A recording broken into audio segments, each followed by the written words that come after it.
Hello universe, Josh here. In this video I want to talk about the ancients. Now I've heard it said that the ancients were stupid or primitive or less advanced than modern humans, and I just want to talk about that for a little bit.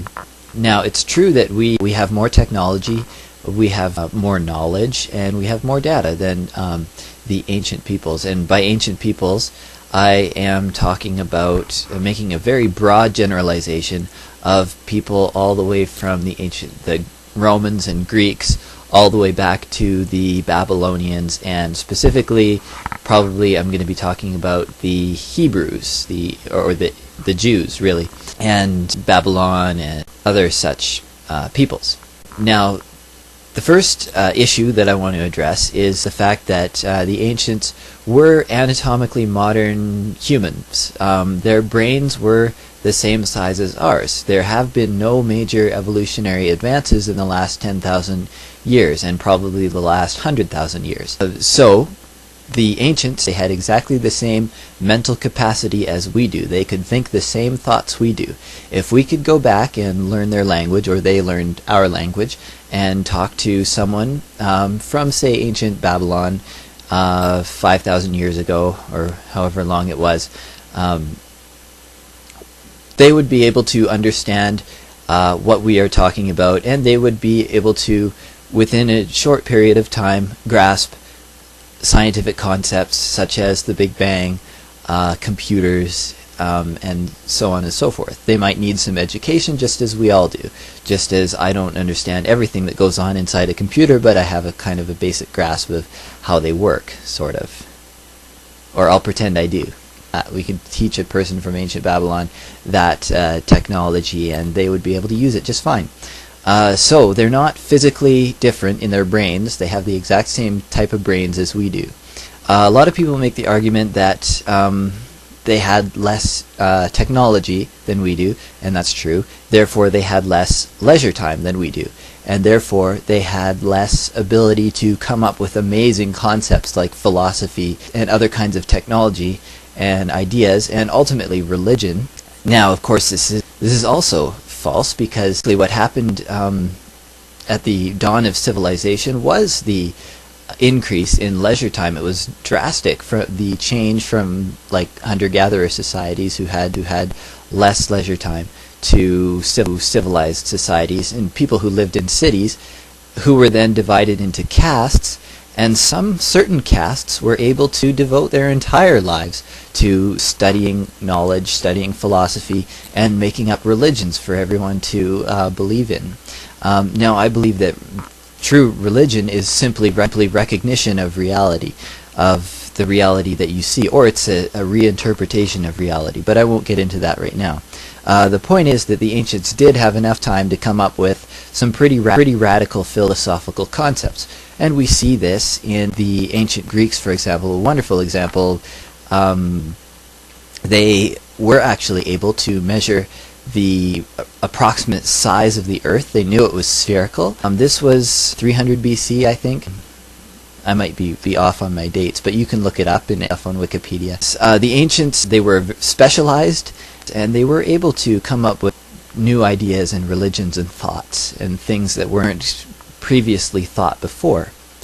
So they were they had the same advantages that we do in that respect. They were able to think the same kinds of thoughts that require maybe lifetimes of study that we are. Now of course the one thing that they lack is we have their thoughts to work from and their philosophies to build on and use. However, most of the core philosophical concepts were actually hammered out by the ancient peoples, and they were looked at extensively by ancient philosophers. I mean, we have new ways of looking at the old ideas, but we don't have a lot of new philosophies coming out, and most of what we have are permutations on what already existed. A serious philosopher requires a major education and needs to be familiar with at least needs to have read some of the work of like the ancient Greeks, for example.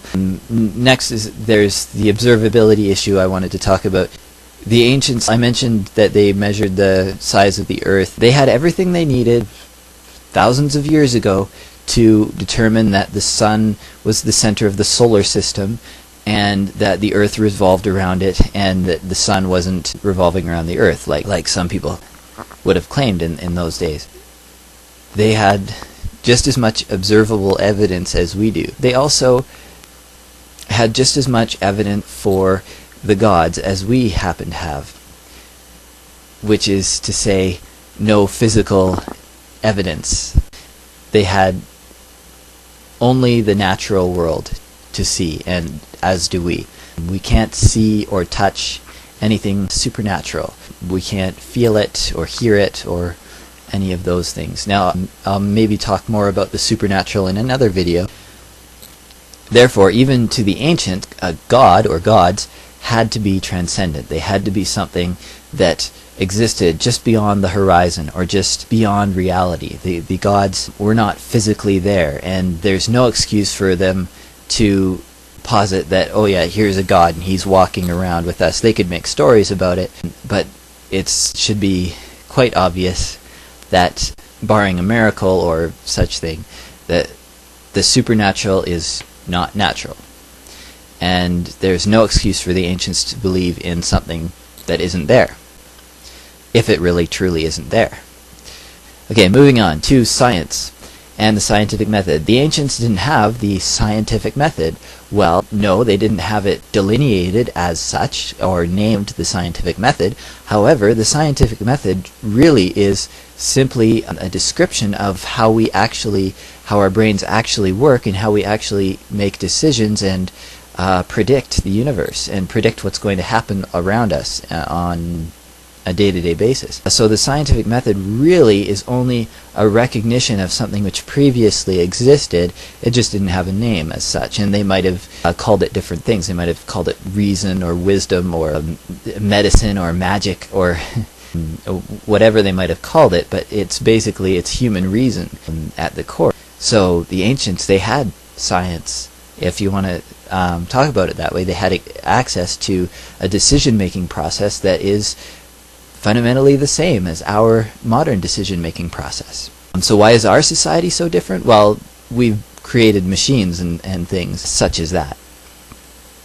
But aside from our machines and our ability to look deep into the depths of the universe with the Hubble, which is very cool, aside from that, we're the same as the ancients. We haven't improved much at all, really. If you're watching this, feel free to refute what I've said about us being that different from the ancients, but I'll stand by my statement that we are fundamentally the same. Therefore, the ancients had no excuse.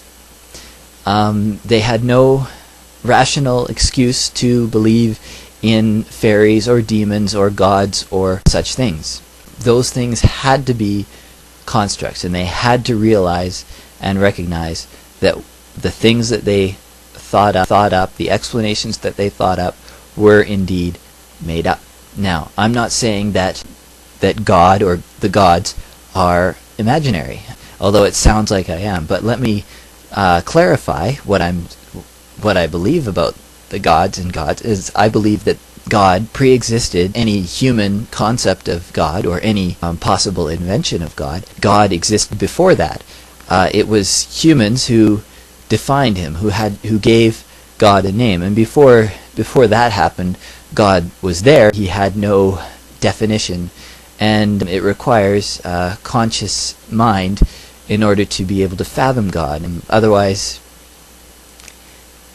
he's just another aspect of nature, and nature there has no definition without a conscious mind. So in conclusion, we are no better than the ancients. They had just as much knowledge as we do. We have a little more data, we have more machines, and we have a larger number of people able to work on complex problems, but we are fundamentally the same. Yeah, I hope to see comments, video responses. There we go. That's all I had to say. Goodbye.